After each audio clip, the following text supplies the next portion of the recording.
Welcome to part 2 of Week 5 of Political Ideologies, the discussion of Machiavelli's The Prince.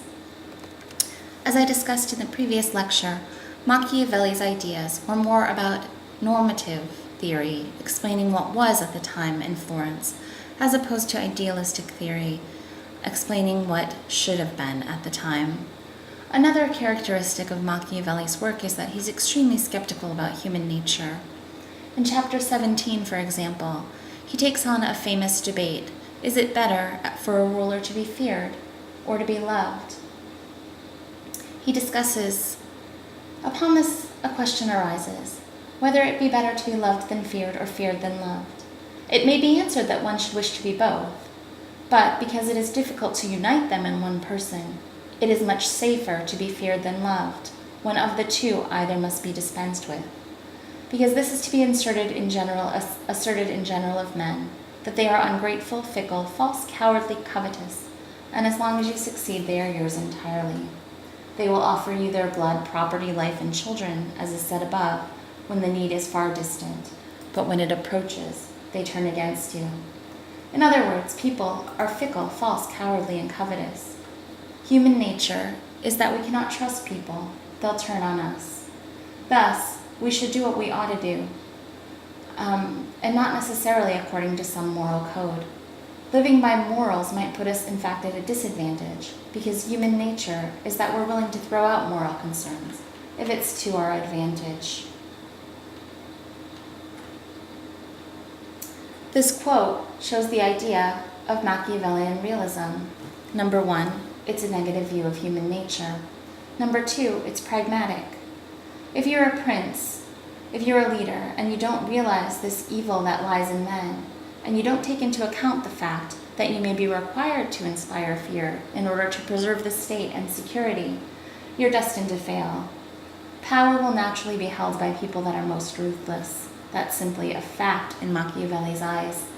If you want power, you have to play this game.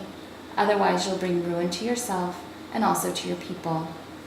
However, you cannot be so brutal as to turn the people against you. Machiavelli draws a distinction between a leader who is feared and one who is hated. For example, it's good for a leader to keep word when she can. It's good to be considered trustworthy, but to understand when you have to lie or deceive. You shouldn't execute the innocent if you don't absolutely have to, but you should know at times that that might be necessary. An aspect of this is that Machiavelli is in favor of using ruthless tactics when they are deemed necessary.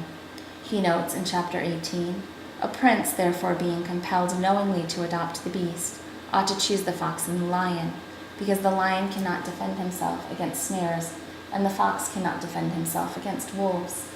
Therefore, it is necessary to be a fox to discover the snares, and to be a lion to terrify the wolves. What Machiavelli says here that sets up the idea of realism in politics is that a leader has to deal with realities and deception. He sees what's happening in Italy at the time, and he thinks it's silly to think that one needs to be virtuous and moral in affairs of state. The moral man may well lose out to the ruthless one. We have to think here, however, that Machiavelli is not necessarily proposing a Hitlerian or a Stalinist view of power. A prince must protect his subjects and create conditions for stability, peace, and prosperity. But you need not be a bad person to behave in a Machiavellian way. In fact, Machiavelli would argue that we need good people to behave this way in order to stave off ruthless rulers. He might look at Stalin's rise, in fact, as an example of why virtuous men need to adopt his methods. If not, only evil men will succeed. For Machiavelli, the ends justify the means, but the ends themselves are not going to be simply power for power's sake.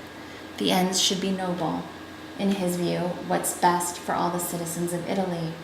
But you may need to do whatever it takes in order to achieve these ends. Machiavelli's points of view are often quite visible in our lives today. Anytime someone justifies ruthless or disingenuous behavior because that's just the way the game is played, they're noting something that is akin to the is and ought to be distinction that Machiavelli talked about. Also, Machiavelli is known for coining the popular idea that we should achieve something, good or bad, by any means necessary. Here's a picture of Gordon Gekko from the movie Wall Street with the idea, greed is good. Business often adopts this tactic of achieving things by any means necessary, even ruining the opponent in order to preserve our own capitalist gains. We also see the ideas of Machiavelli often in popular culture. For example, rapper Tupac Shakur often stated that he had modeled his life and career on the work of the philosopher, even going so far as to go by the nickname Machiavelli. We also see Machiavelli at work in politics all of the time.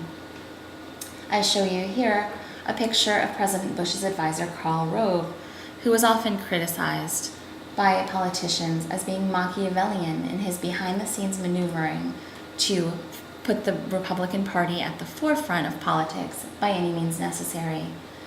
During his affair with Monica Lewinsky, people also criticized Bill Clinton as being somewhat of a Machiavellian archetype, although of a different sort. He was criticized by conservatives as being an indolent prince. In chapter 14, Machiavelli warns of princes who are fickle and frivolous and spend more time on personal affairs than affairs of state. Certainly this was something Bill was criticized for during the time of his affair with Monica Lewinsky. Anytime we see spying, deceit, dishonesty, disloyalty, or ruthlessness as part of international affairs, we often see them justified as by politicians saying, this is how we have to act against an enemy like ours, or in order to protect our security. One might think of Dick Cheney's recent statements about necessity for torture, even if it's not necessarily something that we believe at the core of our liberal human rights values. In this way, politicians are often directly following a Machiavellian perspective. There is one perspective on Machiavelli that's interesting, and that is some scholars talk about the book as not something serious, but actually a political satire, akin to Jonathan Swift's Gulliver's Travels.